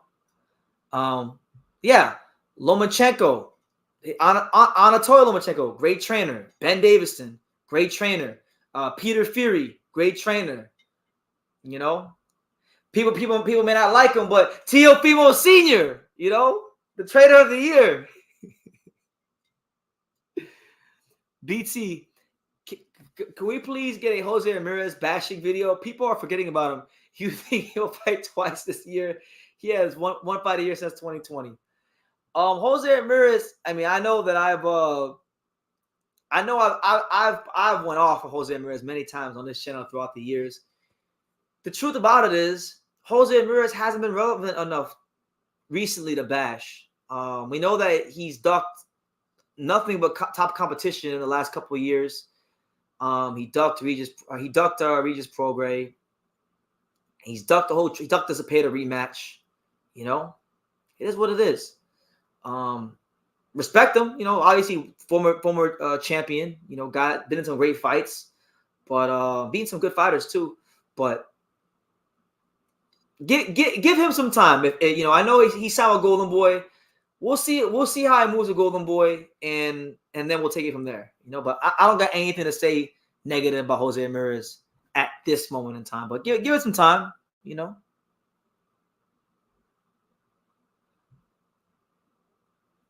Yeah. So for the Rolly and Pitbull fight, it's a great fight. Can go either way. I hope I don't regret this. I'm gonna go with Rolly. I don't think Pitbull is gonna push him back as easy as people think. And the thing is, Pitbull is the kind of fighter that has to push you back. He has to push you back to be successful. He's not gonna box from the outside and keep it. No, he's gonna be Mexican, high guard, you know, all that stuff. So that's how he fights. And I just don't see him pushing Rolly back like people think. People like to use the Tank fight, but the thing is, he was able to deal with Tank because he was physically strong on the Tank. I don't think he's physically stronger than Rolly. He's gonna have to show me. Jose Ramirez is a two-time champion. You bugging? He's better than that tomato can Jose Pedraza. I mean, I never mentioned Jose Pedraza, but I never said Jose Ramirez wasn't a good fighter. He is a good fighter. But in recent years, when it's come to like anybody, really, Teofimo, if you watch the Prograis fight, this Zepeda rematch, he's been avoiding nothing but top competition. And all I'm doing is simply just highlighting it. I don't hate the guy. I don't hate anybody. My life's too good to hate anybody. Does Bam Rodriguez have the potential to become the #1 pound fighter in the world one day? He stacked his resume up so good already. And the great thing about it is in those lower weight classes, there's not as much money. So these guys got to fight. So I think Bam is going to get the high-profile fights quickly and swiftly, and he's good enough to win them. So to answer your question, yes, I do. You know? I know Hyro ain't going to like that because he hates Bam, but that's the truth. But shout out to everybody here. It's your boy BT, the untouchable True School Sports Empire. You know, look, we're already an hour and 43 minutes in, and there's still 46 of you here. So listen. Because you guys are showing so much love and appreciation and support, I'm going to take it all the way to the 2-hour mark. So you got, what is that? 16 minutes. So we'll run it for 16 more minutes, and then we'll pack it up and get out of here because it is getting late. But good to be here. This live turned out to be pretty good. So, hit that like button, subscribe, super chat, all that good stuff. We're here.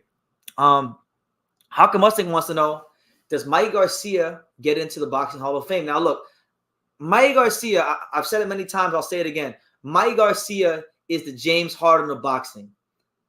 James Harden was once, at one point in time, not now, but at one point in time, was good enough to be the best player in the NBA. He had all the skills offensively to be the best player in the NBA. but he didn't have the fire in his belly. He didn't have that dedication and attention to detail for the overall sport of basketball to fully realize his potential. Still an all-star, still $100 million plus player, but just, didn't have that fire in his belly to quite be up there with the LeBrons and the KDs or surpass those guys when he was in his prime, And that's how I see on Mikey Garcia. I think Mikey Garcia had the skill set to be up there with anybody. And yes, Mikey Garcia won some world titles. He beat some good fighters along the way, like Lipinets and Salido and Broner beat him easily. He did his thing. But again, there were some fights that he avoided. Gamboa comes to mind. Lomachenko comes to mind. Linares comes to mind. And so those are all really big asterisks for me in his career. But good fighter. I don't think he's a Hall of Famer, but maybe he does. But I don't think he should, because really and truthfully, like, there's fighters that are so much better than him that are not in the Hall of Fame. Where's he at? My guy, Marlon, the Magic Man, Marlon Stalin, like, much better fighter than Mikey Garcia. Much. Like, at his prime, much better fighter than Mikey Garcia could have ever dreamed of being. He's not in the Hall of Fame. So for me, if he ain't in the Hall of Fame, Mikey Garcia ain't in the Hall of Fame.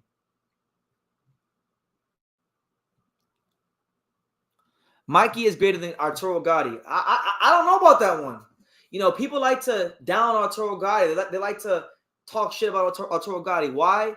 Because life is like a movie. Life is like a book.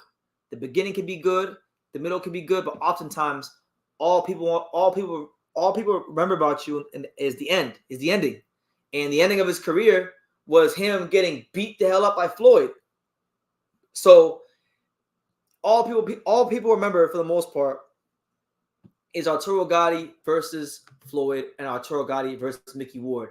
People haven't even fully done their real due diligence on Gotti's career to know the extent of what this man actually really accomplished in boxing. He wasn't always like this defensive, he wasn't always this guy with leaky defense. There were fights in his career where Gatti used boxing skills. I mean, who was it? Who?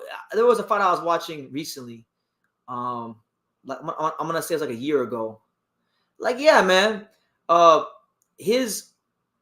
gonna give you all a little history lesson here because I'm tired of the Gatti slander.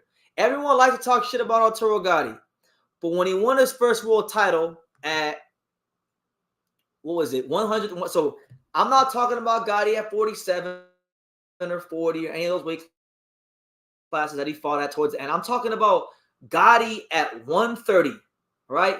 Arturo Gatti at 130, when he won his first world title, he beat a very good fighter. He beat a very solid fighter in Tracy Harris Patterson. Patterson, I believe, was related to Floyd Patterson. I could be wrong, but I'm pretty sure he had some sort of relation to Floyd Patterson. Let me check my own facts. Tracy Harris Patterson. Yeah, he is the adopted son of Floyd Patterson. He was also, 118 pound. He was the super. He was a 122 pound champion, and he was a 130 pound champion. Legitimate fighter, legitimate 2-division champion. All right, this is a guy in Tracy Harris Patterson that prior to, fighting a guy like Arturo Gatti, he knocked out Daniel Zaragoza, and Daniel Zaragoza was a great fighter. So when people flap their gums and talk about they downplay Gatti, but they don't even know that he beat real killers when he won his first world title. And if you go and you watch that fight, I would highly advise anybody to go watch that fight. Arturo Gatti versus Tracy Harris Patterson. I believe they fought twice. So the first fight when he won the world title, he was boxing. He was using an upper body movement, boxing. He wasn't the guy that fought Mickey Ward and was all blood and guts. He beat a legitimate top fighter. So come on. Let's have some respect. Mikey Garcia is not even better than Diego Crawford. Not even close. Not even close. No, he sold a lot of tickets. He was good for the sport. But bro, Arturo Gatti when he was at 130, damn good fighter. I don't think people really know how good of a fighter he was at 130. They all, because it's so overshadowed by the Floyd fight and the Gatti trilogy and even the I. Robinson fights. But, man, he was great at 130.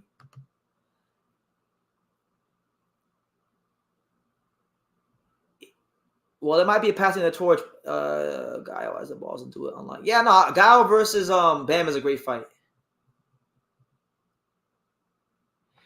Everyone is praising Bam. He ducked Roman Gonzalez. They're ducking each other because Mr. Honda fighters don't like to fight each other. They have all this respect, so to speak. And to me, that's just corny. Like, do a proper passing of the torch fight. If he can beat Roman Gonzalez, then I know he's the truth. Because Roman Gonzalez is the best one of the era.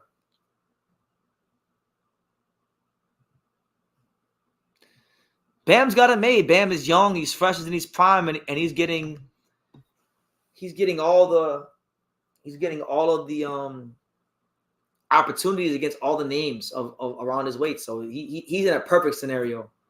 Falling Star wants to know, what is your favorite gospel of the Bible, BT? It's a hell of a question. What do they say? Don't hook with the hooker. When you're at mid range or close, you don't exchange hooks with the guy who throws the hook first, because that's how you get caught. Or exchanging hooks with somebody, that's how you get caught. So I like that one a lot. Don't hook with the hooker. You know? The best part of the gospel is when Jesus, peace be upon him, told his disciples he's leaving and had so much to tell them, but Ahmed Muhammad is coming. I mean, hey, shout out to Jesus, man. Jesus Christ is King. Yes, sir. BT, remember Charles Tszyu destroyed your fight and Julio Cesar Martinez and fans started. Yeah, 100%. In fact, I'm glad you brought it up because I was there. Like, and that's the great thing about being true school sports. That's the great thing about being the untouchable BT, is that I actually go to these fights. I'm actually on certain subjects in boxing. I'm literally a source. So I remember so clearly. I was there in San Diego. It was my first time ever going to San Diego. Love San Diego, beautiful city. I was in San Diego for the Roman Gonzalez Martinez fight, and the day of the press conference, I was with my buddy Sean Zattel, and we both saw Bam Rodriguez sitting down. So we kind of like did like a joint interview. Me and Sean both interviewed Bam at the same time. And I remember we asked Ben in plain English, would you fight Roman Gonzalez? And he was like, yeah, I want to fight him. That's a great fight for me. He's a legend of the sport, this, that, and the third. And then when Roman Gonzalez violated Julio Cesar Martinez and beat the brakes off of him, all of a sudden the energy changed and we couldn't get that fight. So yeah, man. Who do I got versus Yocosta Avai and Sinisa Estrada? Come on, man. We going Sinisa Estrada against the field. Great fight. Yokovai is an intelligent pressure fighter, but Sinisa Estrada is one of the smartest fighters, male or female, in boxing. And I just think that Yokovai, her balance tends to be a little bit off beat at times. And I think Sinisa Estrada is a counter puncher and keep her at bay, and then mix it up. She's got superior footwork as well. So I'm going with Sinisa. I just got here. Did I miss all the Tszyu Thurman talk? You did. So just go rewind it back, Frank. Good to see you, champ. Yocosta Vai is fine. She's an attractive woman, man.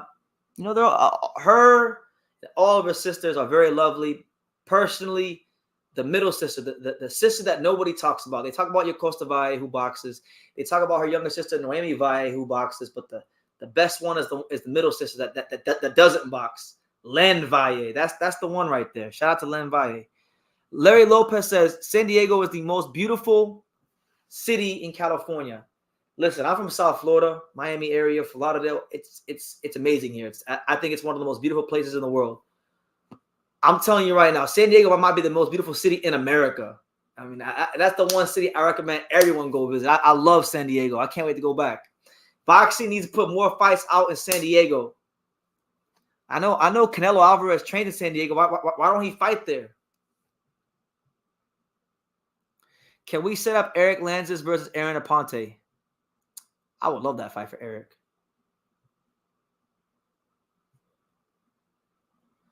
But champ, Vegas got Estrada a slight favorite. Something is fishy. Maybe not. Listen, for me, I'm gonna tell you guys like this. There's only a handful of fighters in boxing I don't ever pick against. You know, she's on that list.